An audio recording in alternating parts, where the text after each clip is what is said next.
안녕하세요. 깨닫는 집 각당복지재단 제3회 공개 강좌에 오신 모든 분들을 환영합니다. 네, 저는 안녕하세요. 각당복지재단, 안녕하세요. 네, 저는 각당복지재단 교육팀의 김진미 실장입니다. 여러분 만나 뵙게 되어 반갑습니다. 그럼 강의에 앞서서 각당복지재단 오혜련 회장님께서 인사 말씀을 해주시겠습니다. 네, 오혜련 회장님, 네, 예, 안녕하세요. 오혜련 회장입니다. 반갑습니다. 제3회 깨닫톡에 오신 여러분 환영합니다. 깨닫는 집 각당의 깨닫톡의 문을 열고서 벌써 세 번째 강의입니다. 매번 많은 분들이 참가하셔서 큰 호응을 보내주고 계시는데요. 오늘은 인하대학교 김용진 교수님을 모시고 소리 없는 전쟁 중독, 청소년 중독을 중심으로 한 그 주제의 강의를 듣겠습니다. 현장에서 봉사하시는 분들의 이야기를 들어보니까 중독에 대해서 더 알고 싶다고 하는 의견들이 많았어요. 그래서 오늘 깨닫톡의 주제로 정했습니다. 그만큼 중독 문제가 날로 심각해지고 있다는 뜻이겠죠. 오늘 귀한 강의를 해주실 김용진 교수님은 각당 복지재단에서 하고 있는 위기 청소년 상담 자원봉사자 교육에서 2000년대 초반부터 지금까지 강의를 해주고 계시는 분입니다. 그러니까 무려 20년이나 되시는데요. 저희 재단을 위해서 이렇게 오랫동안 귀한 강의를 해주시는 교수님께 다시 한번 깊이 감사를 드립니다. 그리고 저희 재단에는 10년, 20년 이상 봉사해 오신 분들도 많이 계시거든요. 그런데 오늘은 그중에 딱 두 분, 최동옥 선생님과 김미주 선생님을 모셨습니다. 그래서 봉사 현장의 생생한 이야기를 듣겠습니다. 오늘 함께 해주신 여러분들께 유익하고 의미 있는 시간이 되시기를 바라면서 이만 인사를 마치겠습니다. 감사합니다. 네, 오혜련 회장님 말씀 감사합니다. 예, 저희 재단과는 2000년대 초반부터 한 20년 동안 위기 청소년 상담 자원봉사자 교육에서 중독과 관련된 강의를 해주시고 계시고요. 교육생들에게 높은 평가를 받고 있는 명강사 중에 한 분이십니다. 네, 김용진 교수님 나오실 때 큰 박수로 맞아주시기 바랍니다. 네, 반갑습니다. 네. 각당하고는 꽤 많은 인연들이 있는 것 같아요. 그래서, 이 강의를 요청하셨을 때, 그 각당에서 요청하는 건 거의 다 제가 오케이 하는 것 같습니다. 그러니까 좀 이제 시간이 좀 허락지 않아서 못할 때도 있지만, 가능한, 이제 맞춰보려고 하는데요. 여러분들 이렇게 또 좋은, 귀한 강의에 초대해 주셔서 너무나 감사합니다. 네. 오늘은 소리 없는 중독, 그 청소년 중독에 대한 부분에 대해서 우리가 조금 이해도를 높이는 거. 하지만 여러분들이 이제 청소년에 대한 부분도 많이 아실 수 있을 것 같은데, 조금 더 이 중독의 포커스를 좀 맞춰서 한번 설명을 해볼까 합니다. 먼저 청소년에 대한 이해를 조금 해볼까 하고요. 청소년의 이제 그 실태를 조사한 것들을 보니까 한국청소년정책연구원에서 조사를 한 것이 있었습니다. 그래서 청소년들이 수면이 부족하다라는 얘기를 해요. 미국의 수면 시간을 평균 수면 시간을 보면은 초등학생들은 10시간에서 11시간, 그리고 10대 청소년들의 수면 시간을 보면 8에서 10시간 정도인데, 우리나라 그 학생들의 수면 시간은 평균 7시간에서 18분 정도? 그러니까 다른 나라보다 한두 시간 정도가 수면 시간이 짧다라는 거고, OECD의 국가에서 보면은 평균 수면 시간이 8시간 20분이라고 합니다. 22분. 그러니까 그만큼 우리에게는 더, 적은데요. 그것보다도 우리가 보는 건 여기 이제 표에서도 보시면 아시겠지만, 고등학생 같은 경우는 약 6시간 정도뿐이 안 된다고 이야기합니다. 그래서, 그 입시 때문에, 그러니까 뭔가 이 대학 입시라고 하는 그런 관문들이 있잖아요. 그러다 보니까 학생들의 수면이 부족하게 되고, 그러면서 수면이 부족하게 되면 사실은 이런 성장이라든지 이런 다른 기능상의 문제도 올 수 있는 부분들이거든요. 그러니까 저희 아이가 예전에 중학교 1학년에서 잠깐 호주에 가서 한 1개월 동안 학교를 다닌 적이 있어요. 그러니까 이 교환학생으로 가서 했는데 이 아이가 공항에 한 달 반 정도 다니다가 왔는데 훌쩍 진짜 10cm가 커서 온 거예요.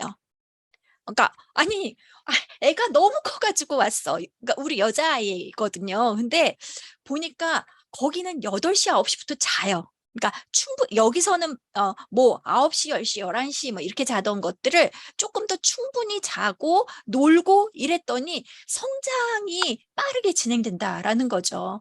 근데 우리나라의 청소년들을 보게 되면 또 이렇게 그 활동하는 그런 시간들이 굉장히 좀 적다라는 보고도 있었습니다. 그래서 체육 시간 이외에 운동 시간이 전혀 없는 아이들도 30%, 33%가 됐었고, 체육 시간의 평균 2.64시간 정도가 조사되었다라고 합니다.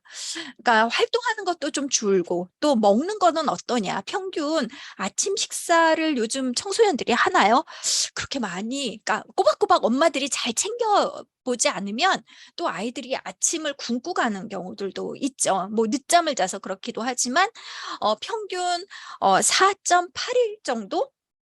그리고 저녁 식사를 한 날도 6.49일. 그중에서도 저녁 식사 중에 인스턴트나 삼각김밥 가편식으로 때운 날들이 한 이틀 정도가 된다라는 거예요. 그러니까 영양상이나 수면이나 이런 활동들에 있어서 이 우리 청소년들이 많이 취약하다?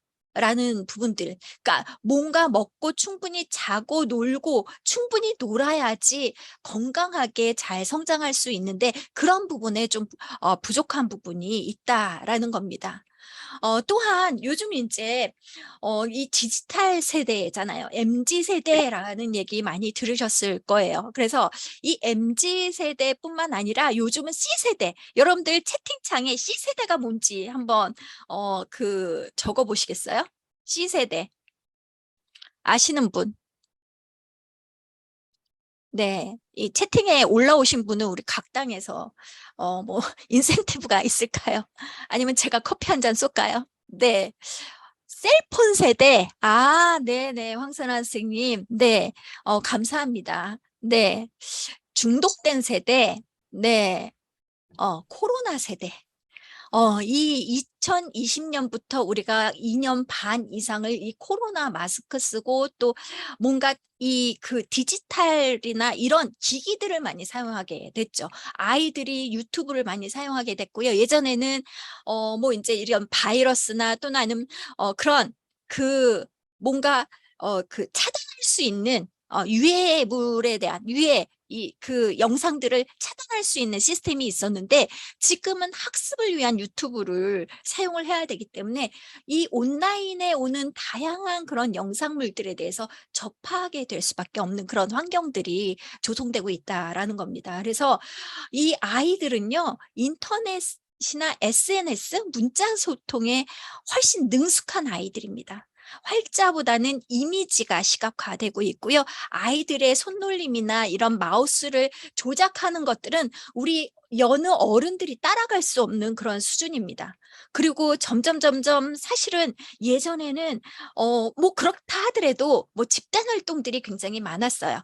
캠프도 있고 뭐 이제 아이들과 놀 수 있는 그런 여러 가지 공간들이 있었음에도 불구하고 지금은 코로나 시대에는 1인화, 개인화 될 수밖에 없는, 그리고 놀이 문화도 같이 어울리기보다는 혼자서 하는 그런 놀이들로 많이 축소가 이 여건들이 또 그렇게 흘러가는 부분도 있었던 거죠. 그래서 이런 인터넷 환경에서 익명으로 뭔가를 하는 것들이 조금 더 용이해졌고 그 안에서 나를 드러내고 나의 정체감을 형성해 가야 하는데 그런 것들을 우리 아이들이 잘 해나갔느냐는 거죠. 그러니까 개인의 어떤 편차들이 조금 더 많아지고 학습의 능력뿐만 아니라 이런 소통의 능력도 조금 더 차이가 더 많이 지게 됐다라는 부분이다. 이게 현실이다.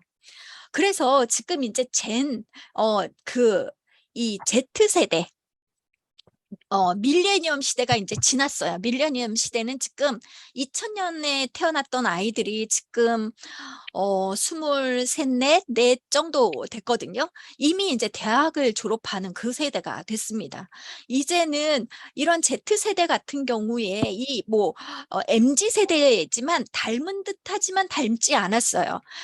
이 그 출생 연도에서도 달라질 수 있습니다. 보면은 1980년대에서 95년에 태어났던 밀레니엄 아니죠. 그 전의 세대죠. 1996년에서 2010년이 밀레니엄 세대와 MZ 세대라고 하는 것들이에요. 근데 부모 세대를 보면은 우리 이제 베이비붐 세대에 있었던 1960년대 생이에요. 그래서 부모들이 약간 권위적이고 또 이때는 없어서 뭔가 그래도 열심히 살자. 그리고 열심히 살면 뭔가 이루어질 것이다. 뭐 이제 이렇게 생각을 했던 그런 그 시대입니다. 이때 결혼은 그래도 하는 게 낫다라고 생각을 했었고, 이때는 이런 컴퓨터 베이스의 어떤 정보 능력을 취득하는 그런 세대였습니다. 그래서 싸이월드, 스타크래프트 이런 것들이 이제 많이 있었던 세대입니다. 그래서 소비 패턴 같은 경우에도 돈 뭐 한 방에 소비하자 뭐 이런 세대였던 거에 비하면 이 Z세대, MZ세대라고 하는 이 친구들은 부모 세대도 다르고요. 세대가 이미 1970년대예요. 그러니까 결혼은 안 해도 된다. 그리고 그 뭔가 온라인이나 스마트폰에 대해서 조금 더 익숙하고 모바일로 뭔가를 다 이루는 것들이 이 친구들한테는 굉장히 쉽게 그래서 인스타나 또 페이스북이나 이런 것들을 통해서 교류를 하고, 이런 오프라인의 그런 교류, 오프라인보다는 온라인으로가 조금 더 수월한 그런 세대입니다. 그래서 뭐 욜로족이라고 하죠. 모으지 않고 그때그때 사용하는. 그래서 뭔가 우리는 지금 허리띠를 종여매고 뭔가를 하자. 그게 1960년대생들의 그런 그 소비 패턴이라고 하면은, 이 이후의 아이들은 모아봤자 뭐 지금 그래도 집을 살 수가 없어. 뭐 이제 이런 생각들이 이제 많아지고 있어서 그때그때 그냥 지금 버는 거 쓰고, 그러고 나서 또 이제 회사 그만뒀다가 또다시 이제 그 여행 갔다가 다시 와서 이제 취업하고 이제 이런 세대들입니다. 그래서 이 그 오늘날의 청소년들의 이제 문제를 좀 보게 되면은 스마트폰 세대고요. 그리고 커스터머라이즈 세대라고 해서 뭔가 빠르게 그러니까 수행을 에 길들여진 세대. 그래서 요새는 인터넷이나 유튜브를 다 뒤지면은 다 할 수 있어요. 어제도 저는 이제 언니가 코로나에 걸렸다고 뭐 쌀국수를 먹고 싶다고 뭔가를 주문해 달라고 해서 이제 주문하려고 보는데, 나는 배민을 많이 사용한 적이 없거든요. 내가 잘 못하니까 우리 아이한테 이제 시켜서 그런 것들을 좀 해달라고. 근데 이 아이들은 뭔가 빨리빨리 이 인터넷을 통해서 하는 것들이 익숙해진. 그래서 뭔가 이 압축 경험의 그런 세대들이다. 그리고 정보가 너무 많아요. 쉽게 정보를 접할 수가 있어요. 그리고 업무도 굉장히 이것을 일순간에, 그래서 뭔가 내가 좋은 조직에서 일한다라는 거는 뭐냐면 내가 일 잘하도록 도와주는 곳이에요. 예전에는 차곡차곡 내가 노력하고 지식을 쌓고 그래서 뭔가 결과물을 가져왔다면, 지금은 어떻게 하면은 정보를 빨리 취득하고 그것을 잘 수행할 수 있는가의 그런 것들이 조금 더 평가에 있어서도 조금 다른 잣대를 가지고 있다라는 거죠. 그래서 이런 이 좀 새로운 책임과 또 새로운 권한을 요구하는 세대다. 그러니까 이 요즘의 청소년들의 문제는 뭔가 이런 것들은 굉장히 높아요. 이 잣대들은. 하지만 내가 이것을 수행할 수 있는 기능들은 조금 그런 부분에서 찬찬히 뭔가를 하나하나 벽돌을 쌓아가고 있는 그런 것들에서는 조금 약한 부분이 있지 않을까 싶습니다. 그러다 보니까 우리 이제 청소년 중독의 문제가 수면 위로 드러나게 됩니다. 아까 처음에 제목에 소리 없는 중독이다. 그러니까 소리 없이 나도 모르게 손이가 언제 나도 모르게 중독이 되어가는 그런 특성들을 가지고 있다. 이 아이들을 우리가 어떻게 할 것인가? 그래서 우리 청소년 중독에 대해서 먼저 알아보도록 하겠습니다. 먼저 청소년의 뇌를 좀 보시면요. 여기에 보시면 이 PFC가 전두엽이에요. 그다음에 감정의 뇌라고 있습니다. 그래서 전두엽은 뭔가 내가 하고 있는 것들을 판단하고 뭔가 사고할 수 있는 그런 능력들을 가지게 되는데, 이 전두엽은 5살 때부터 그 전두엽이 발달하기 시작합니다. 그래서 이 청소년 시기에는 아직 덜 발달이 됐고, 이 감정의 뇌가 조금 더 빨리 발달을 하게 됩니다. 그래서 우리 청소년들 보면은 그건 뭐 좌충우돌, 뭔가 충동적인 어떤 행동들을 하는 특성들이 여기에서 나타난다고 볼 수 있습니다. 그러면 언제 이 전두엽이 완성되느냐라고 보게 되면은 24살 때가 될 때까지 이게 진행형이다. 어느 정도 성인이 될 때까지도 이 전두엽이 그 발달하고 있다라고 보시면 됩니다. 그래서 미국의 국립정신건강연구소에서 제이지드라고 하는 분이 그 연구를 했는데요.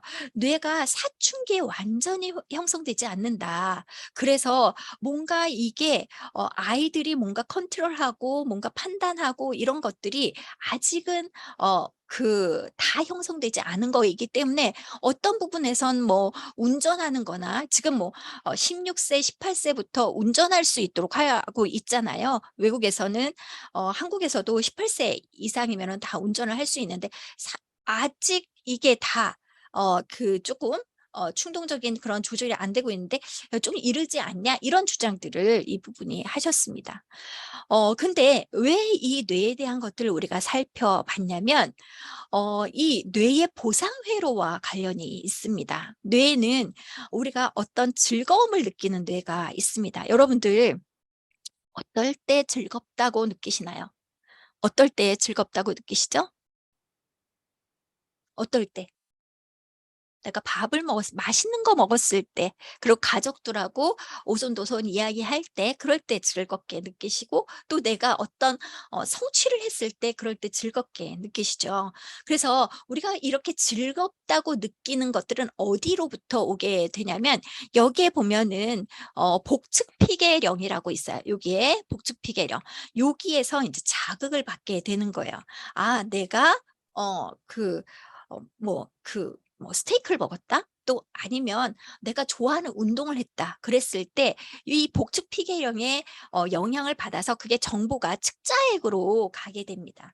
그러면서 도파민이라는 것이 방출되기 시작해요. 그것이 나에게 즐거움을 주게 됩니다. 그래서 그 도파민이 발출되면서 내가 즐겁고 쾌락을 느끼고, 그게 보상회로인 거예요. 근데 그 게임이나 또는 아니면 이런 약물에 빠지는 아이들이 맨 처음에는 이 보상회로가 정상적으로 작동이 되다가 내가 한번 술을 먹어봤어. 그랬더니 짜릿하고 굉장히 좋았어요. 그럼 그 다음에도 내가 자꾸자꾸 그것을 찾게 되죠. 근데 맛있는 음식도요, 여러 번 먹다 보면 어떤가요? 식상해집니다. 그래서 자꾸자꾸 그것을 조금 더 먹어야 더 강하게, 더 하이어, 점점 더 높은 기분을 맛보기 위해서 더 많은 양을 먹게 되거나 하게 되는 것들이, 이게 이제 중독성을 가져오게 되는 그런 시스템입니다. 그래서 청소년 음주나 청소년 도박, 청소년 게임을 하는 아이들을 보게 되면은 자꾸자꾸 자극을 원해요. 즉각적인 어떤 만족을 원하고, 예를 들어서 내가 술을 먹었는데 그 기분을 맛보는데 뭐 하루 있다가 그러다가 이 취기가 올라온다. 그러면 우리가 술을 먹지는 않겠죠. 이거는 바로 0.5초, 0.1초 만에 내가 먹으면 그 짜릿함이 오기에 되거든요. 게임을 할 때도 내가 막 해서 그 아이템을 올리고 뭔가 전진해서 부수고 뭐 이러다 보면 그 짜릿함을 맛보게 되는 거거든요. 그것이 점점 강하게 되고, 그러다 보면 나도 모르게 이 도파민의 방출이 많이 생기게 되는 거예요. 그래서 문제가 됩니다. 그래서 이 청소년 음주의 원인을 보게 되면은 이렇게 이제 자꾸 도파민이 많이 늘어나게 되고 중독이 되다 보니까 아까 제가 어디에 영향을 준다 그랬죠? 청소년 발달이나 성장이 늦어지게 하는 그런 효과를 발휘한다. 그리고 전염성이 있다. 우리 친구들이 술을 먹는 친구를 만난다, 게임을 하는 친구를 만난다, 도박을 하는 친구를 만난다.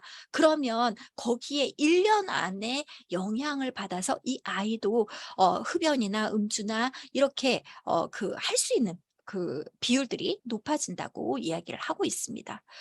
청소년들에게 물어봤어요. "어떨 때 내가 술을 먹냐?" 또 그랬더니 호기심으로 또는 뭐 인제 그 음복이라 그러죠. 그래서 가족이나 친구들의 친척들의 그런 권유도 받고 친구들의 그런 권유도 받아서 그리고 뭐 희노애락 가운데 다 있죠. 친구들과 어울리기 위해서 뭐 이럴 때 술을 많이 먹는다고 이야기합니다. 그래서 청소년 음주에 대한 이런 폐해들을 보게 되면은 어렸을 때 14세 이전에 술을 먹었을 때 이 성인이 되어서 알코올 의존율을 보이는율이 47% 이고요. 20세가 넘어서 음주를 시작했을 때는 4%인 것을 볼 수가 있습니다. 그래서 음주 시기가 한 해 한 해 늦어질 때마다 알코올 의존에 걸릴 확률들이 점차 줄어든다고 볼 수 있습니다. 그래서 가장 늦게 안 먹으면 좋고 안 하면 좋지만 어쩔 수 없이 한다라고 하면 20세 이후 대학에 입학해서나 그때 뭐 이렇게 경험하도록 하는 것들이 지도가 필요할 수가 있습니다. 그다음에 인제 인터넷들을 쪼끔 보게 되면요. 인터넷은 뭐 사이버 공간 아까 인제 얘기를 했죠. 그리고 인정받고 이 오프라인에서 인정을 받지 못하는데 온라인에서는 내가 보이지 않기 때문에 익명성이 보장이 되고 거기에서 인정을 받고자 하는 그런 욕구들이 많은 거죠. 그래서 요즘 아이들이 가장 무서운 게 뭐냐면 무풀이래요. 내가 채팅 뭐 인제 카카오톡을 하든 뭘 하든 내가 사진을 하나 올렸는데 아무 반응이 없어. 싸해. 그러면 아이들이 상처를 받는다는 거죠. 그래서 고런 이 인터넷의 어떤 그런 특성들 때문에 자신의 존재를 그 인터넷상에서 내가 인정받을 수 있는 가장 중요한 가치가 우리 청소년들에게 있어진다는 거죠. 그래서 인터넷이 없이는요 살 수 없는 그런 환경이라고 이야기합니다. 그래서 정말 이 게임이 이 청소년들의 문화에 자리를 많이 잡고 있고 그냥 일상에 그게 다 되어 있는 거죠. 그러다 보니까 여기에서 인제 그런 폐해들이 있을 수밖에는 없는 거죠. 뭐 수면이 부족하다거나 인제 인터넷 중독에 걸리게 되면은 뭐 인제 잠을 제대로 못 잔다거나 또 이런 창의적인 것보다는 인터넷에 자료를 찾으면 다 있으니까 굳이 내가 노력하지 않아도 금방 얻게 되는 얻게 되잖아요. 그러다 보니까 학습 능력이 떨어질 수밖에는 없어요, 예전보다. 그래서 내가 손으로 쓰고 뭔가 암기하고 막 이랬던 시대가 아니라 지금은 정보를 빨리 찾고 그것을 내가 암기하는 그 능력만 가지면 되는 거예요. 그리고 이 인터넷 중독의 인제 그 큰 증상 중에 시간을 왜곡하는 그런 경험들을 갖게 된다고 이야기합니다. 그래서 사실은 내가 인제 '한 30 분만 해야지. 한 10 분만 해야지.'라고 했지만 30 분이 훨씬 넘어서 1 시간, 2 시간을 하고 있다거나 또는 아니면 1 분만, 1 분만 그리고 내가 인터넷을 하지 않아도 내 머릿속에 그 화면들이 또는 그 게임이 내 머릿속에 이렇게 자리 잡고 있게 되는 그런 특징들이 있다라고 합니다. 그래서 이런 증상들을 가지고 있는 것들이 있고요. 인터넷 중독의 특성들이죠. 그런 강박적으로 사용을 하고 내성이나 금단이 있고 일상생활에 장애가 오게 되고 또 그래서 어떤 신체적인 어떤 증상들을 호소하게 됩니다. 그래서 우리 청소년들을 이제 한번 보게 되면요. 인터넷 중독의 유형들이 있습니다. 게임을 주로 하는 아이들이 있고요.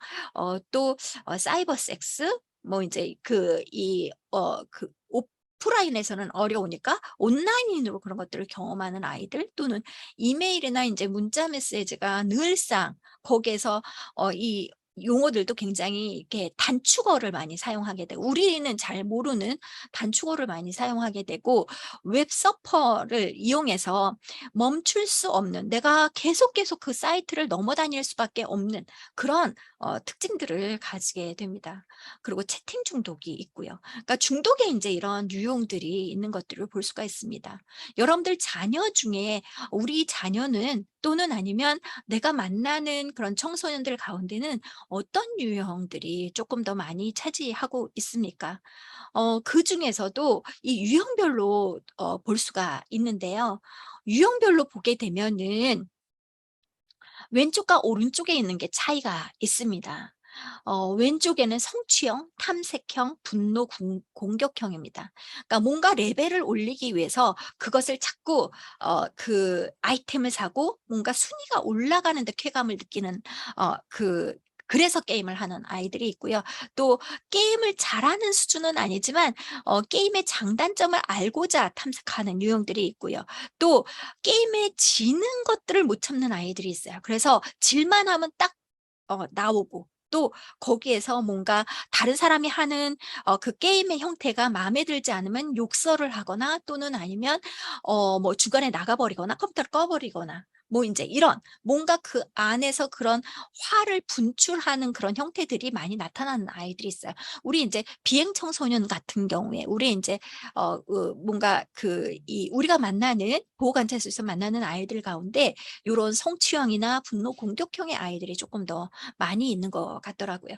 그리고 여기에 관계형이나 소유형, 여가형 그러니까 뭔가 나에게 나나 남에게 피해를 끼치는 그런 유형들이 있고요. 아니면 그냥 나는 그냥 거기서 소소하게 친구들 사귀고 채팅하고 문자 보내고 이런 그리고 시간이 남을 때 하는 여가형 그리고 아이템을 자꾸 모으는 이게 수집하는 그런 유형들이 있습니다. 그래서 어떤 유형이냐에 따라서도 여러분들이 한번 관심 있게 보실 필요가 있습니다. 그거에 따라서 이 아이들이 그 양상들이 나타나게 되고 그걸 통해서 이 아이들의 그런 게임의 문제나 이런 부분들을 조금 더 접근해 들어가실 수 있을 것 같습니다. 그다음에 이제 도박의 특성이에요. 청소년 도박. 뭐 요새는 모바일로 다 되는 세상입니다. 그러다 보니까 온라인의 모바일을 통한 실시간 도박 게임들이 많이 있습니다. 사다리 게임, 소셜 그리프 또는 뭐 이렇게 뭐죠? 홀짝 게임 요런 것들이 인제 굉장히 많이 있고요. 아이들이 쉽게 접근할 수 있도록 그런 접근성이 굉장히 높습니다. 그리고 친구가 하는 것을 따라하는 경우도 80%나 된다고 이야기를 하고 있고요. 또 "온라인 도박을 하는 이유가 뭐냐?"라고 했더니 "돈을 따기 위해서."라는 아이들이 42% 래요. 그러니까 호기심 때문에도 있지만 '돈을 따서 내가 용돈을 좀 풍족하게 쓰겠다.'라는 그런 생각을 가진 아이들도 있다라는 겁니다. 이것을 부모님들이 또 잘 아셔야 되는 부분들이기도 할 것 같아요. 그다음에 이제 오랫동안 이제 그 도박을 한 청소년들에게 물어보니까 용돈보다는 "용돈 가지고는 이 도박을 할 수 있지 않다. 친구에게 빌린다. 금방 내가 갚을게." 이래 가지고 자금을 마련하는 데 사용한다라는 아이들이 39% 이고요. 범죄에 감담하거나 또 가족의 돈을 훔친다라는 응답들도 있었습니다. 그래서 청소년 도박의 특징은 뭐냐면 뭔가 이 게임을 하고 이것을 도박하는 게 문제가 아니라 이것이 범죄로 연결될 수 있다라는 것들을 우리가 유념 있게 봐야 되고 어떤 게임을 하고 어떤 유형의 이런 도박성을 경험하고 있는지를 부모님들이 또는 아니면 우리 그 선생님들이 학생들을 만날 때 한번 스크리닝을 한번 해 보는 것도 도움이 되지 않을까라는 생각을 듭니다. 그래서 이 아이들의 어떤 심리적인 문제 뭐 화가 나기도 하고 성격이 변하기도 하고요. 또 이런 "참을성이 없다." 뭐 이제 이런 것들이 그 심리적인 문제로 나타나게 됩니다. 그러다 보니까 부모님들이 이런 호소를 하죠. 제 말을 안 듣는다. 그러니까 그 자꾸 그 큰 소리가 난다. 갈등이 잦아진다. 그리고 아이들이 집에 있으려고 하지 않고 집을 자꾸 나가고 또 혼자 있으려고 하고 문을 꽉 닫고 들어가서 문을 열지 않고, 이게 이제 부모님들에게는 속이 터지는 일이죠. 그리고 맨날 이제 이 안에서 뭔가 그 왕따 스타, 그러니까 스스로 자신의 그런 그 게임의 그 안에 그런 세계에 갇혀 있게 되는, 그러다 보니까 다른 친구와의 그런 인터랙션이나 대인 관계가 굉장히 낮아지게 되는 그런 특징들을 갖게 되는 특징들이 있습니다. 또 현실 구분이 또 어렵죠. 그래서 게임인지 현실인지 모르게 되는 거. 그리고 여러분들 이제 보셨는지 모르겠지만, 게임의 우리 청소년들이 하는 그런 게임들을 보면 거의 치고받고 싸우는 것들이 굉장히 많이 있습니다. 그래서 그러다 보면 실제 내가 이렇게 폭력을 행사하고 싶은 그런 충동들이 또 있다라는 거죠. 그러니까 전두엽의 발달이 늦어짐에 따라서 충동성이 더 높게 나타나게 되고, 그것을 내가 현실과 지금 이게 게임의 세상인지를 구분하지 못하게 되면은, 그러면은 어떤 사고가 발생할 확률들이 높아지게 되는 거죠.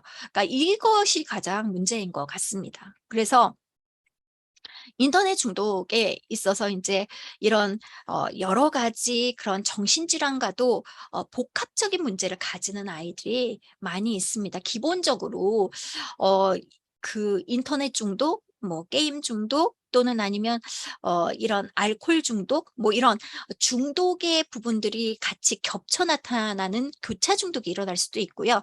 또 아니면 초등학생 같은 경우는 어릴 때 ADHD 진단을 받았는데 좀 산만하고, 뭐 아이들이 이제 좀 소란스럽게 다니던 아이들이 중독의 문제를 가지는 아이들이 많이 나타나게 됩니다. 그리고 또 어릴 때 우울감을 호소했던 아이들, 요런 아이들이 초등학생에서 이제 많이 나타나고요. 청소년에서도 이런 ADHD나 우울증, 예, 그런 소인을 가지고 있던 아이들이 이런 중독에, 그러니까 알코올 이나 인터넷 중독 이런 과 이렇게 공존하는 그런 정신질환으로 나타나게 되고요. 또 이제 포비아라고 하는 사회공포증이 나타나기도 합니다. 이렇게 청소년들에게는 이런 복합적으로 나타나는 그런 정신질환이 있기 때문에 우리는 무엇을 봐줘야 되냐면, 이 아이가 한 가지 문제만이 아니라 또 다양한 우울이나 불안이나 이런 부분에는 문제가 없는지를 같이 살펴봐 줄 수 있어야 됩니다. 그래서 그런 부분을 같이 치료해야, 그래야 이 아이가 건강하게 성장할 수 있습니다. 근데 모든 아이들이 이런 중독의 문제를 갖고 있지는 않습니다. 게임한다고 해서 다 중독인 건 아니에요. 자기가 얼만큼의 그 조절 능력을 가지고 있느냐가 더 중요할 수 있습니다. 내가 나에 대한 나는 누구인가, 나는 어떻게 살아가야 되는가, 이런 물음에 본인들이 답할 수 있다라고 하면 그런 아이들은 문제가 되지 않습니다. 근데 나도 모르게 중독이 되는 부분들이 있다라는 거죠. 그래서 우리 아이들에게 우리는 어떻게 가르쳐야 되고 어떻게 개입을 해야 될까 한번 살펴보도록 하겠습니다. 이 시험인간이라고 하는 책이 있습니다. 그래서 장근영 선생님하고 한국 청소년 정책연구원에 계시는 선생님이거든요. 사실은 이제 그분의 이제 강의 부분을 제가 이제 좀 따온 부분이 있는데요. 이 분이 이런 얘기를 했습니다. 랭키즘이라고. 그래서 사람들은 특별한 자와 아무것도 아닌 자들을 구분한다. 거기서 권력이 남용되기도 한다. 그래서 우리는 인종주의나 성차별주의, 계급주의, 가불관계, 뭐 이런 것들이 우리 사회에는 만연하게 지금 있다. 이런 차별이나 능력주의. 그러다 보니까 우리가 어렸을 때 시험으로 시작해서 시험으로 끝나는 한국인의 삶이다라는 이야기를 하게 됩니다. 그래서 5살짜리, 그러니까 용진이라고 하면 용진이가 매주 원어민 선생님하고 영어 과외를 하게 됩니다. 놀고 싶지만 영어 유치원에 가야 되고요. 친구를 만날 수밖에 없다는 말에 꼭 참습니다. 열세가 돼서 또 이제 여기 세롬이라 그랬는데 학교에 가자마자 수학 영재 학교가 이제 끝나면 그 학원을 가야죠. 수학 영재 교육원에 가서 시험을 위해서 학원을 갑니다. 또 중3이 되면은 그러니까 뭐 이제 고등학교를 또 가야 되니까 내가 이제 이것을 조금 더 많이 해야 된다라는 생각 때문에 진로나 미래를 에 대해서 부모님들의 어떤 기대와 그런 거에 따라서 조금 더 많은 학원이나 또는 아니면 고등학교에 가기려면 특목고나 자사고는 지금 사라진다 하더라도 어쨌든 엘리트 고등학교가 있고 뭔가 그것은 사라지지 않을 거라는 것을 부모님들이 이야기해 주셨기 때문에 내가 열심히 뭔가 학원을 다니고 그래서 시험을 치고 그것을 대비하고 그러면서 계속 시험 그래서 결국에는 이제 대학을 갔습니다. 근데 대학 가면 시험이 끝이 나나요? 취업이 있죠. 취업하느라고 또 취업 시험이 있습니다. 그러면 이제 그 취업해서 직장에 다니고 있습니다. 직장 다니면 이제 끝입니까? 요새는 이제 그래도 안정적인 직장을 또 가려면 공무원 시험 또는 자격 시험 뭐 이런 것들의 시험이 있죠. 근데 이제 그러면 이제 끝이 나나? 우리 조금 이제 슬픈 얘기인데 이제 50대 중반 제가 이제 그 60년대 그때 이제 그 세대인데 이제 친구들이 거의 다 은퇴를 많이 하는 시점이죠. 그러면은 또 은퇴 이후의 직업을 갖기 위해서 또 자격증을 취득하러 갑니다. 그래서 뭔가 소방 안전 관리사 또 우리 제가 친구의 남편이 전기 관리. 근데 그거는 진짜 그분 되게 열심히 하셨어요. 그래서 취업하셨어요. 전기 관리 자격을 따셔가지고. 그래서 50대 중반에서 다시 도약을 한 거죠. 그래서 재취업에 성공을 하셨거든요. 근데 그렇지 못한 사람들이 굉장히 많죠. 그래서 뭐 경비원이 되기 위해서 뭐 주택관리사를 해야 되겠다. 뭐 이제 이런 얘기들을 많이 하고 있습니다. 여러분들 조금 우울한 얘기지만 우리가 영유아부터 그 학원 또는 아니면 시험을 보기 위해서 이 노년에 이르기까지 이 한국인의 삶을 산다라는 거는 그 길목길목마다 시험이 도사리고 있습니다. 그러다 보니까 여기에 이게 시험 인간이다 이렇게 이야기를 하고 있습니다. 그러니까 우리 아이들이 그 길을 똑같이 답습하고 가고 있습니다. 여러분들은 어떻게 느끼십니까? 우리 아이들이 거기에서 해방될 수 있도록 요새 이제 이 아이템이 공정하냐 공정하지 않냐 이런 얘기 굉장히 많이 하지 않습니까? 공정하지 않기 때문에 우리 아이들이 더 좌절하고 많이 힘들어하는 그런 부분들이 있습니다. 그래서 이 아이들이 거기로부터 도피하고 그냥 게임의 세계에 갇혀 있거나 도박의 세계로 가게 되고 쉽게 손쉽게 취득할 수 있는 그 돈의 유혹에 빠질 수밖에 없는 것들이 있는 것 같습니다. 그래서 우리 아이들한테 무엇을 줘야 되냐면 리터러시라는 겁니다. 그러니까 우리가 인터넷을 사용하지 않을 수 없습니다. 인터넷을 들어가다 보면 게임을 접할 수가 있고요. 또 여러 가지 카톡이라든지 SNS 다양한 그런 정보들이 물밀듯이 오게 됩니다. 그 안에서 우리가 리터러시의 그런 역량을 발휘해야 된다라는 거죠. 리터러시라는 말이 약간 생소하게 느껴지시는 분들이 있을 겁니다. 디지털 리터러시라고 하는 거는 이런 컴퓨터를 활용하는 기술이에요. 그래서 이 컴퓨터 활용부터 시작해서 이런 모바일 기기들이 나왔고 소셜 미디어로 이런 SNS, 페이스북, 인스타, 뭐 이제 이런 다양한 뭐 이제 배달 시스템부터 쿠팡 뭐 다양한 것들이 있죠.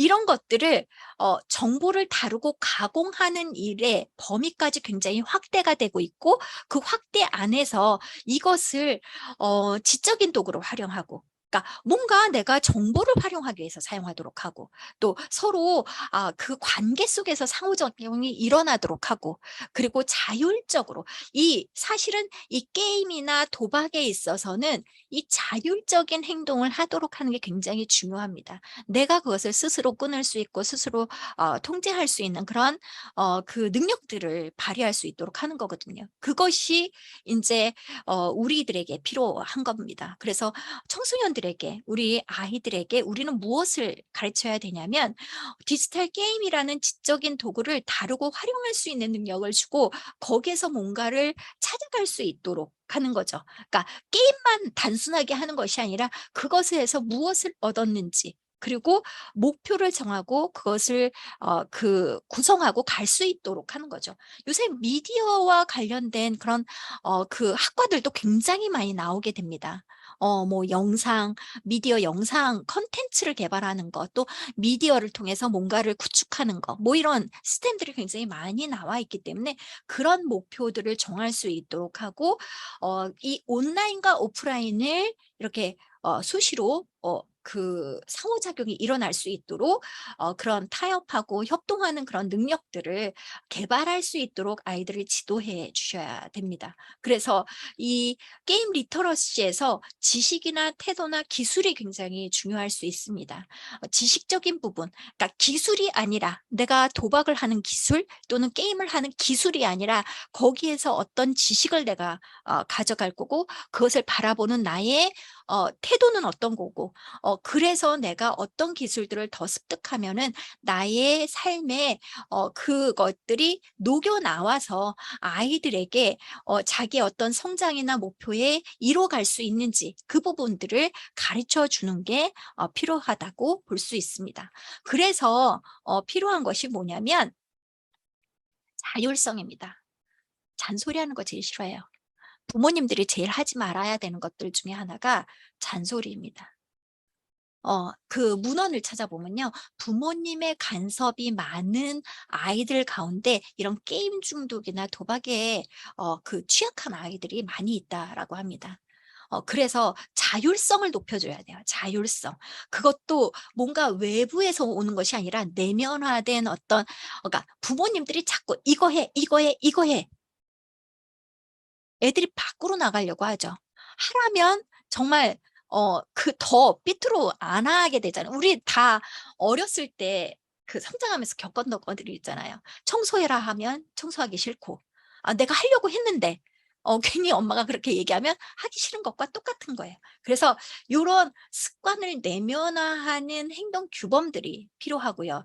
그것을 어떻게, 내가 어떤 보상이 있어서 하는 것이 아니라 내 내면의 보상을 찾아갈 수 있도록 아이가 스스로 규제할 수 있도록 하는 거. 영유아계는 어쩔 수 없어요. 영유아계는 어쨌든 부모님에게 그런 것들이 많이 필요할 수 있습니다. 하지만 아동기, 청소년기가 되면서부터는 자녀가 스스로 할 수 있는 자율성을 주셔야 되고, 설사 그것이 뭔가 실패하고 어려움을 느끼더라도 그런 실패를 딛고 일어서는 것들을 가르치셔야 됩니다. 근데 우리 부모님들이 실패하는 것을 두려워해요. 자녀가 실패하는 것을 못 봅니다. 그러니까 아이들이 실패하는 건데 내가 실패하는 것들로 느끼는 거예요. 그게 문제입니다. 그래서 우리는 무엇을 또 가르쳐야 되냐면, 그런 조절하고 자율성을 또 가르치고 시간의 가치에 대해서 아이들한테 가르쳐 줍니다. 그러니까 우리는, 그러니까 뭐 이제 뭐 아까 1분만 또는 아니면 자꾸 하다 보니까 30분이 1시간이 되고 시간이 맨날 부족해. 왜 부족한가요? 내가 계획하지 않고 또는 아니면 거기에 몰입이 되고 거기에 중독이 되었기 때문입니다. 그래서 시간의 가치에 대해서 너 이거 하지 마가 아니라 너와 같이 함께하는 시간이 정말 소중하고, 그리고 엄마랑 이렇게 가족들이 같이 식사를 하는 시간이 굉장히 소중하고, 또 그 이야기하고 뭔가 너에게 그것을 고민하는 그런 시간이 굉장히 중요하다라는 거, 그리고 그 시간을 같이 함께하자는 이야기를 해주시면 됩니다. 그러니까 뭘 하지 말라는 게 아니라 너와 함께하는 그 뭐 운동을 하든 식사 시간을 갖든 그런 시간들을 그 시간들이 얼마나 가치 있는 것들인지에 대해서 알려주시는 것들이죠. 그래서 이 시간 관리 기술들을 가르쳐 주고, 먼저 할 일들을 하고 얼마든지 게임해. 근데 요거 먼저 하고 그러고선 하자. 그래서 중요한 일부터, 그리고 하고 싶은 일, 해야 할 일을 균형적으로 가져가자. 이런 얘기들을 해주시면 될 것 같습니다. 그래서 우리 아이들한테 무엇을 먼저 늘 거냐는 거예요. 그러니까 많죠. 뭐 이런 가족, 일, 또 습관, 또 이제 나의 건강, 뭐 이런 것들이 있는데, 내가 무엇을 먼저 중요하다고 느끼는지, 그리고 내가 해야 될 일들이 무엇인지를 먼저 넣을 수 있는 우리 청소년들이 될 수 있도록 여러분들이 지도해 주시고, 또 같이 이야기를 나눠주시면 무엇이 먼저 네가 중요하다고 생각하는 건지, 그런 것들을 같이 해보자 우리. 그래서 아이들에게 이런 역할들을 해 주시면 될 것 같습니다. 건강을 잘 유지할 수 있도록, 그리고 이 가족들에서 나의 역할들을 잘 찾아갈 수 있도록, 학생이라면, 또 직장인이라면 또 그 자리에서 잘 그것을 역할을 해낼 수 있도록 도와주는 겁니다. 그래서 제가 이제 마무리 말씀을 드리면, 이런 이제 그 아이들 가운데 어떤 어려움들이 가장 많으냐면, 이제 인터넷 중독이나 이런 도박, 이런 중독에 빠진 아이들이 정서적인 어려움들을 굉장히 많이 호소하고 있습니다. 감정 통제가 잘 안 되고 감정 조절이 잘 안 되는 아이들이 많이 있습니다. 그래서 요런 현대의 아이들이 이런 감정 조절에 실패를 하고 있고, 그것이 부정적인 사고를 가져오게 하고, 부정적인 말, 부정적인 어떤 언어 패턴들, 그런 것들이 또 부메랑이 돼서 이 가족들한테 상처를 주고, 가족이 또 우리 청소년들에게 상처를 주고, 이게 이렇게 돌아가게 되는 거죠. 그래서 그런 아이들이 따로 있는 것이 아니라 우리의 청소년들의 그런 특성이다. 뭔가 이렇게 우당탕탕, 뭔가 그 자신의 감정을 통제하지 못해서 일어나는 내면의 어떤 그런 증상들, 그런 특성들이 있다라는 것들을 여러분들이 충분히 이해해 주시고, 그 아이들을 좀 품어주는 거, 그리고 받아주는 거, 그리고 견뎌주는 거, 또 지켜주는 거. 우리는 해야 되는 것들이 이 네 가지면 될 것 같습니다. 잔소리 금지, 잔소리하지 않고, 그 청소년들에게 그 어떤 자기의 그런 어려움들을 이야기할 때 그것을, 아, 그랬구나. 우리가 반영적 견책 여러분들 다 배우셨잖아요. 그 공감해주고, 이해해주고, 또 인간적으로 청소년이기 때문에 뭔가 너는 청소년이고 나는 어른이니까 이런 권위가 이제는 통하는 세대가 아닙니다. 1대1로 존중해주고, 그리고 그 아이의 이야기를 충분히 들어주고, 경청해주고, 받아주고, 그리고 뭔가 자기의 어떤 그런 어려움 때문에 우당탕탕하고 막 오는 것들에 대해서 견딜 수 있는 마음. 우리 부모님이 저한테 언제까지요? 내가 언제까지 참아야 되냐? 이 얘기를 합니다. 우리 동서가 있는데 호주에 이민을 가서 살고 있어요. 근데 지금 그 27살 된 지금 대학생이죠. 그러니까 5학년을 다니고 있어서 이제 대학생인데, 그러니까 전공을 2개를 하다 보니까 근데 그 친구가 어렸을 때는 부모님의 이야기를 굉장히 잘 들었어요. 근데 그러니까 부모님이 하라는 거 다 하고, 뭐 이 정말 착한 아이, 그리고 예스. 근데 지금 사춘기가 왔어요. 뭐든지 지금 반대, 막 이제 그 반대에다가 화내지, 짜증내지, 뭐가 자기 마음에 안 맞으면 화내지. 그러니까 이제 이 동서가 너무 예전에 안 그랬는데 요즘 그렇게 하는 거에 대해서 받아들이지 못하고 힘들어해요. 그리고 맨날 그러니까 이제 싸우고 그래서 그래서 좀 참아 줘야 된다. 얘가 인제 어렸을 때는 부모님들이 노력하고 이민 가서 얼마나 힘들어요. 그러니까 자기가 힘들다는 얘기를 못 했던 거예요. 그래서 부모님에 맞춰서 인제 잘 왔는데 지금 생각해 보니 너무 억울한 거지. 그래서 지금 막 우당탕탕 하고 있는데 그것을 "언제까지 받아줘야 되냐."라고 얘기합니다. 그래서 "걔가 충분하다고 느낄 때까지 쪼끔 기다려 보자. 얘기해 볼게." 이 견뎌주는 힘들이 우리 부모님에게 필요합니다. 참을인 석자가 아니라 참을인을 한 100 번은 더 써야 될 것 같습니다. 그래서 요런 그 아이들을 지켜주고 하는 것들이 부모님이 해야 될 역할이라고 생각합니다. 그래서 뭔가 그러면서 아이들이 독립해서 자신의 어떤 정체성을 이뤄가면서 성장해 가는 것이 아닐까라는 생각이 듭니다. 이것으로 강의를 마치도록 하겠습니다. 네, 고맙습니다. 네, 오늘 함께 하신 분들 가운데에는 청소년 중독의 심각성에 대한 염려로 강의를 듣는 분들도 계실 텐데, 이 시간 청소년 중독의 원인과 문제들만이 아니라 청소년 중독 예방과 건강한 삶을 위해서 우리 어른들이, 부모님들이 어떻게 해야 할지 꼭 마음에 담아야 할 팁을 주셨습니다. 다들 기억하시죠? 품어주기, 받아주기, 견뎌주기, 지켜주기. 네, 모두 꼭 기억해 주시기 바라고요. 오늘 유익한 강의를 해주신 김용진 교수님께 감사드립니다. 감사의 박수 한번 부탁드리고요. 네, 감사합니다. 바로 이어서 위기청소년 상담 자원봉사자 선생님들의 현장의 소리를 듣는 시간입니다.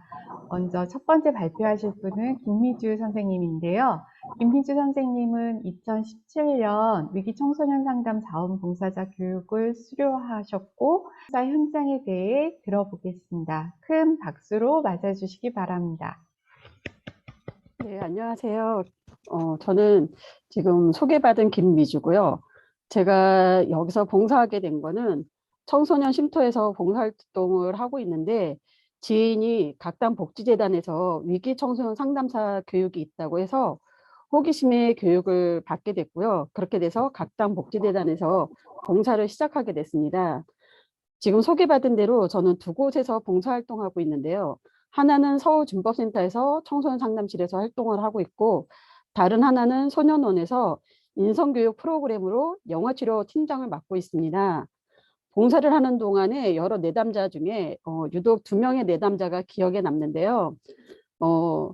한 친구는 18살 때 만났는데 이 학생이 저한테 했던 얘기가 5학년 때부터 가출을 시작을 했다고 했었습니다. 그래서 이 친구를 초반에 일주일에 한 번씩 만나고 어느 정도 지나서는 2주에 한 번씩 만났는데 저와 2년 정도 만나면서 상담이 끝났는데 20년도에 돼서 이 친구가 상담이 끝나고 20년도에 연락이 왔었어요. 자기가 해병대 군대 간다고 잘 갔다 오겠다고 연락 왔을 때 내가 보람 있는 활동을 하고 있구나라는 생각에 뿌듯함이 좀 들었고요. 또 다른 학생은 20년도에 만났는데 잘 나오질 않다 보니까 상담실에서 상담을 할 때도 있고 학교 앞으로 찾아와서 만나기도 하고 집으로도 갔었는데 집으로 갔었을 때 이 학생보다 어머니를 먼저 만났는데 이 어머님이 저를 보자마자 첫 마디가 저 우리 아이 포기했어요 라는 말씀을 하셔서 좀 안타깝게 느껴졌었는데 이 친구가 저와 상담할 때 또 재판을 받아야 되는 상황이었어요. 그래서 저랑 상담하면서 석 달의 재판이 있었고 그때 판결이 나지 않고 석 달을 더 지켜보겠다 해서 두 번째 재판을 받았고 또 석 달 후에 또 만나기로 하면서 세 번째 재판을 받는데 이 학생한테 그 재판을 받기 며칠 전에 연락이 왔어요. 선생님 재판 받는데 같이 가주실 수 있어요? 라고 연락이 왔길래 너 어머니하고 같이 가지 않니? 했더니 어머니하고 같이 가는 건 맞는데 선생님이 와줬으면 좋겠다라고 얘기를 해서 제가 거기에 재판 받을 때 같이 갔어요. 그랬더니 그 학생 어머님이 저를 보면서 좀 민망해하면서 그 학생에게 왜 선생님까지 불렀냐고 하면서 좀 창피하셨는데 그 학생은 저를 보고 좀 안심하는 것처럼 보였고 좀 의지하는 게 보여서 좀 편안한 얼굴이 보이더라고요.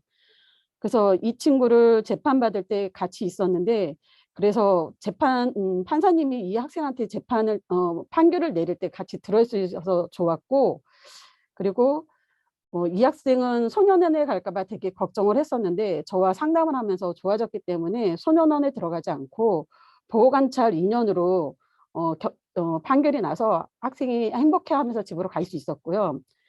그런데 이 학생이 코로나로 인해서 더 이상 만나지도 못했고 또 이사를 하면서 보호관찰 변경으로 인해서 저와 상담은 끝났는데 저와 상담이 끝나고 한참이 지났는데 올해 22년 5월 달에 카톡이 왔었어요.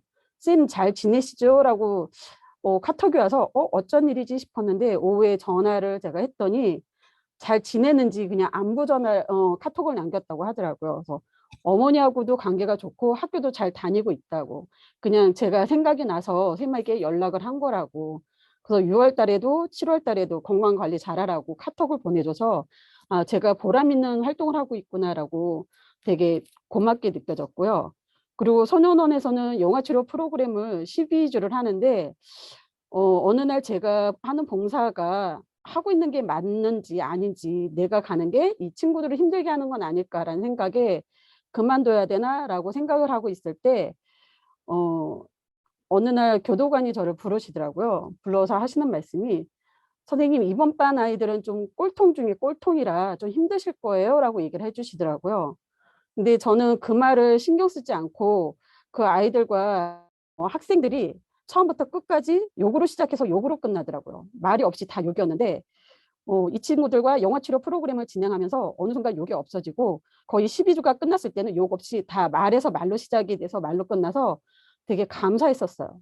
근데 어느 날 이 꼴통이라는 꼴통 중에 또 꼴통이라는 학생이 교도관에게 선생님 이거 영화치료 프로그램 너무 좋지 않아요? 라는 질문을 했는데 교도관이 그러게 너무 좋다. 한 분기 더 했으면 좋겠는데 라고 얘기를 해주셔서 아 내가 괜찮은 일을 하고 있구나라는 생각에 그 이후로 아 이거 해도 되는 거구나 고민하지 말고 열심히 이 학생들을 위해서 와야 되겠다라는 생각이 들었습니다.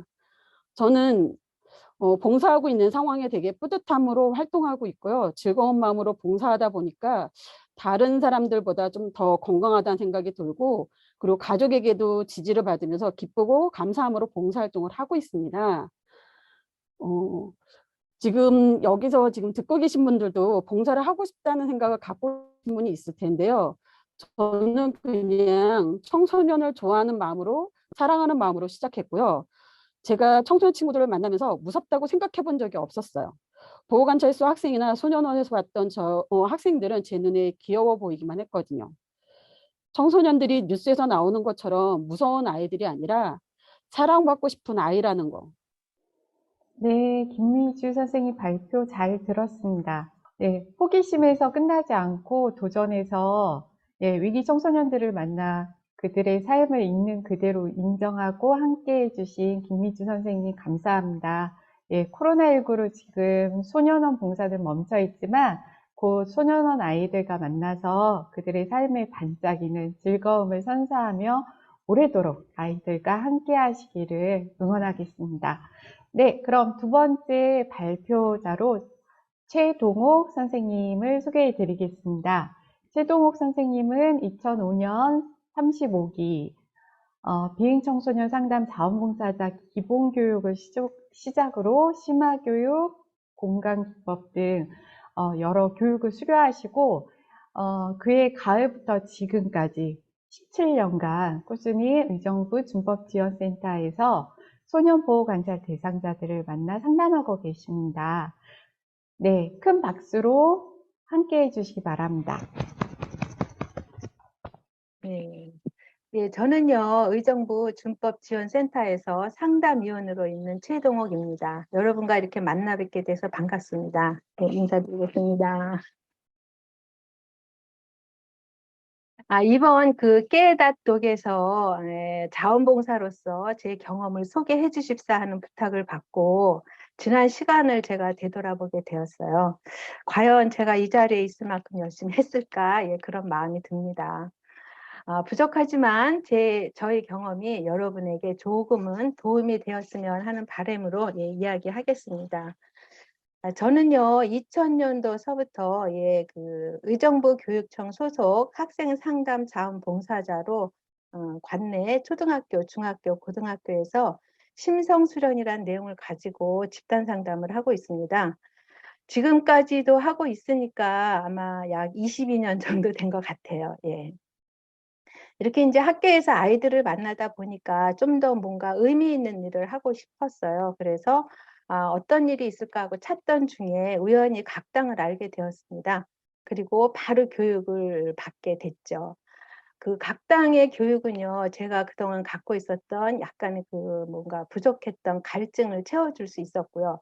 그래서 계속 심화 교육 받고 교육 또 받고 각당에서 하는 교육은 많이 받았습니다. 그렇게 제가 각당에서 교육을 받은 시기가 2005년도에 받았습니다. 그 교육을 받고 바로 의정부, 예, 그 당시는 보호관찰소였죠. 그 보호관찰소에서 청소년들을 만나서 상담을 시작을 했습니다. 누구든 이 첫 번째 경험은 두렵고 또 긴장되죠. 예, 저도 굉장히 긴장하고 위기라는 단어, 위기 청소년들을 어떻게 만나면 좋을까라고 많이 긴장을 해서 그 전날 막 교육받은 내용 또 들여다보고 막 머릿속에다 막 시나리오 짜고 그리고 이제 아이들을 만났던 것이 기억이 남네요. 근데 막상 또 아이들을 만나 보면요, 그런 게 기호였다는 것을 여러분들도 아마 아실 거예요. 아이들 자체로는 굉장히 순수하고 또 애들도 굉장히 착하고 그렇더라고요.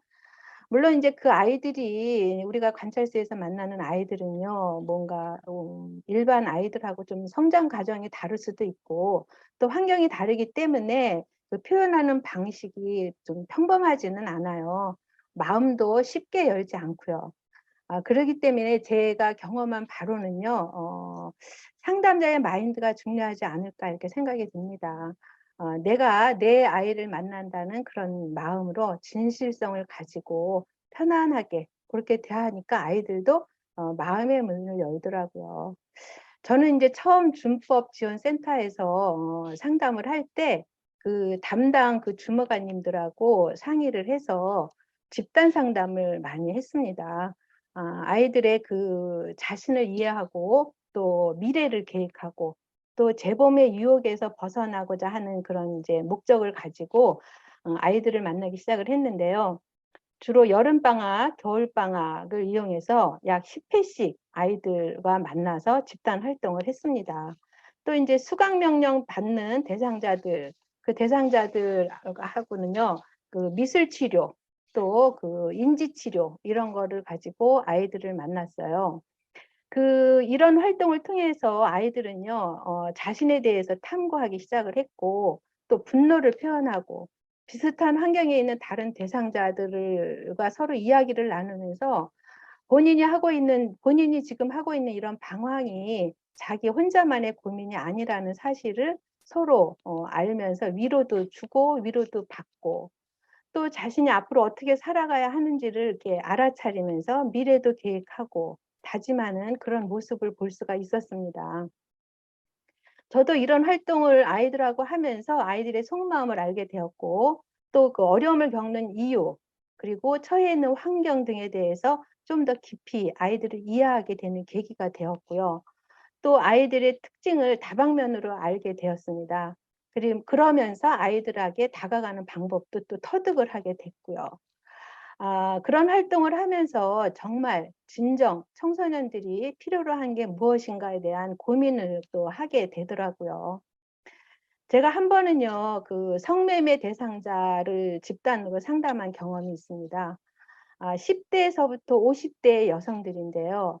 성매매라고는 하지만 사실은 그 성매매 피해자들이죠. 예, 성매매 가해자이면서 성매매 피해자들. 하루에 4시간씩 10회기를 진행을 하는데 그 여성들이 각각 나이는 서로 다르지만 각각 처해 있는 환경도 다르고 하지만 이제 하는 일이 같다는 그런 부분에 서로 공감도 하고 서로의 그 어려움을 나누면서 우는 모습을 보았어요. 그리고 앞으로 어떻게 살아가야 하는지 하는 그런 프로그램에서는 서로 답을 찾지 못하고 고민하면서 절망하는 모습도 봤습니다.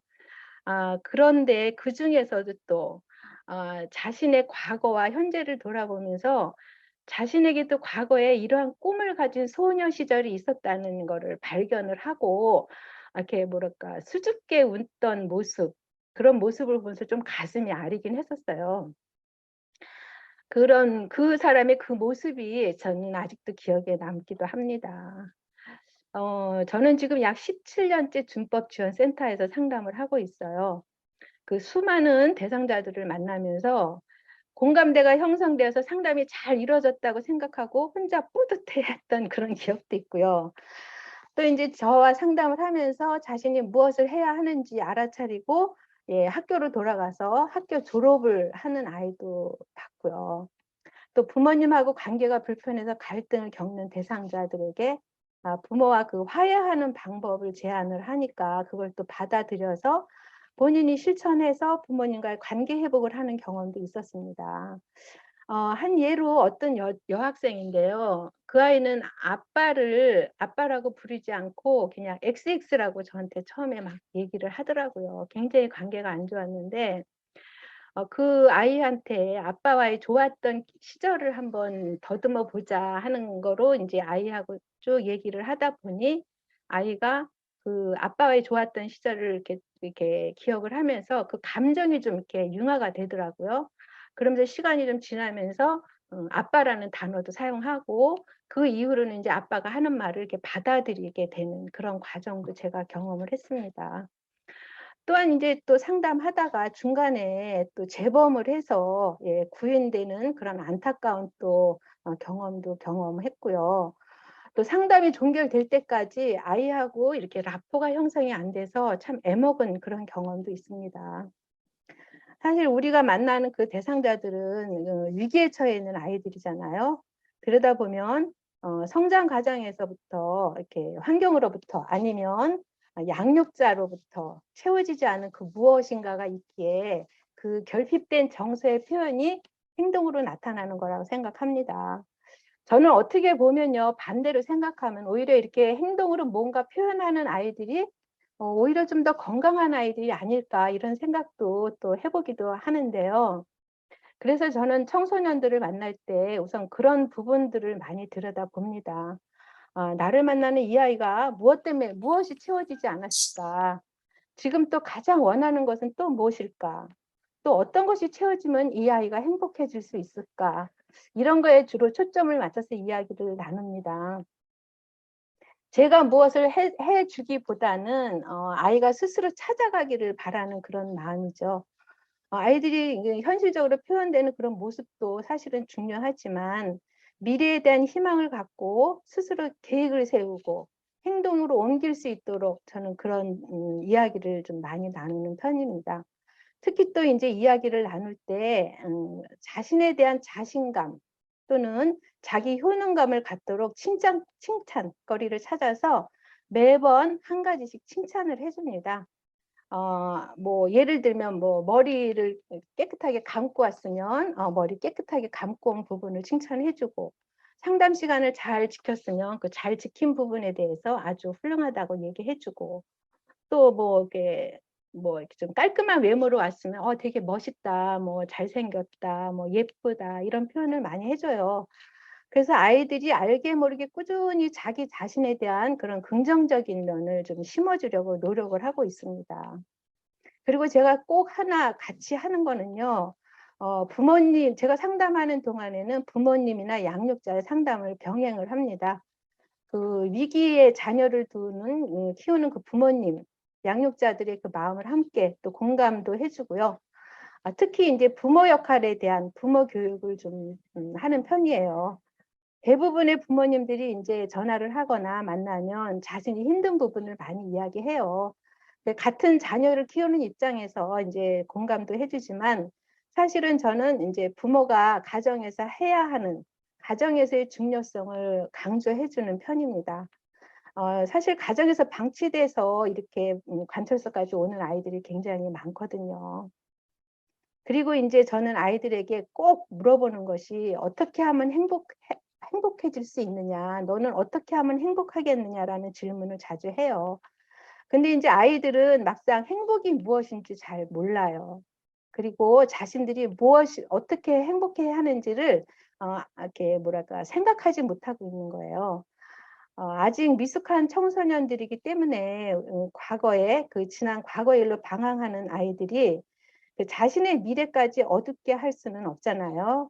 그래서 저는 지난 과거를 들여다보고 문제가 무엇인지 알아차리고 그리고 밝은 미래를 향해서 지금 무엇을 어떻게 해야 하는지 그래 어떻게 해야 자신이 행복한지를 알도록 해주는 것이 우리가 해야 할 일, 제가 해야 할 일이 아닐까 저는 그렇게 생각하고 있습니다.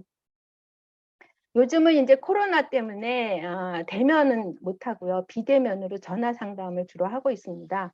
대부분이 이제 소년원을 막 출원한 그런 대상자들이에요. 그래서 그 아이들은요, 미성년자이면서 사회인이에요. 그 소년원에서는 검정고시 시험을 다 보게 하더라고요. 그래서 아이들이 나오면 대부분 검정고시는 봤기 때문에 학교로 돌아갈 수는 없어요. 그럼 뭔가 사회에 나가서 일을 해야 되는데 미성년자이기 때문에 받아주는 것도 없고 또 아이들 자체가 소년원에서 바로 나와서 굉장히 자존감이 낮아져 있어요. 그래서 저는 방향을 이 아이들이 사회에서 자리를 잡을 수 있도록 지역사회에서 제공하는 거 그런 기관을 연결도 시켜주고 뭔가 이렇게 배울 수 있도록 이렇게 지원해 줄 수 있는 곳을 찾아서 아이들과 이제 이야기를 나누고 있기도 하고요. 또 아이들이 지금 당장 할 수 있는 것을 찾아보도록 합니다. 뭐 자격증이라든가 뭐 아니면 뭐 기술을 배우게 한다든가. 근데 아이들이요 대부분 그 운전면허를 제일 먼저 따고 싶어 하더라고요. 그래서 그것도 좋다. 그것도 일단 그것도 자격증이니까 따라 이렇게 얘기도 합니다. 근데 아이들이 처음에 얘기하면요, 나는 뭘 해야 될지, 내가 뭘 잘하는지 이런 거를 전혀 생각하지 못하고 있다가 이제 저랑 이제 한두 번 얘기하고 하면 얘기를 통해서 조금씩 이렇게 자기 생각을 바꿔 나가는 거를 보면서 저는 희망을 갖고 있습니다. 저 역시 이제 제 인생에 있어서 제가 하고 있는 일, 위기 청소년 상담을 하면서 저 역시 이제 세상을 보는 시야가 넓어지고 좀 더 깊어졌다고 할까요? 겸손도 많이 배우고 감사를 배우고 그리고 진정한 사랑이 무엇인지 느껴가고 있는 중입니다. 저는 아직도 많이 부족한 면이 많아요. 그래서 대상자들을 만날 때 아직도 뭔가 긴장되고 또 마음을 다져먹고 그리고 이제 아이들을 만나기도 합니다. 이렇게 제가 이제 그동안 뭐 경험한 거를 두서없이 말씀을 드렸는데 끝까지 들어주셔서 감사하고요. 제가 뭐 한 부분이라도 여러분들에게 도움이 되었으면 하는 바람입니다. 코로나가 많이 확산됐어요. 그죠? 건강하시고 행복하시길 바라겠습니다. 감사합니다. 네, 최동욱 선생님 사례 발표 잘 들었습니다. 최동욱 선생님이 2014년부터 17년까지 의정부 준법지원센터 저희 봉사팀 팀장님으로 계시면서 여러 가지 일들을 너무 잘 처리해 주셔가지고 저도 항상 이렇게 전문가라는 인식을 강하게 뇌리에 꽂혀 있는데 선생님께서 상담 봉사 초기 고민하고 실패한 경험까지 솔직히 말씀해 주셔서 너무 감사합니다. 좀 더 친숙해지고 앞으로도 오랫동안 봉사하시면서 아이들의 결핍을 보듬어 주시고 또 그들의 인생이 꽃피울 수 있도록 도와주시기 바랍니다. 감사합니다. 감사합니다. 네, 오늘 세 번째 깨닫톡을 통해 여러분은 어떤 깨달음이 있으셨나요? 청소년들은 유연합니다. 저희들보다 훨씬 유연합니다. 그렇기 때문에 그들에 대한 우리의 관심과 노력이 아이들의 인생의 큰 전환점이 될 수도 있습니다.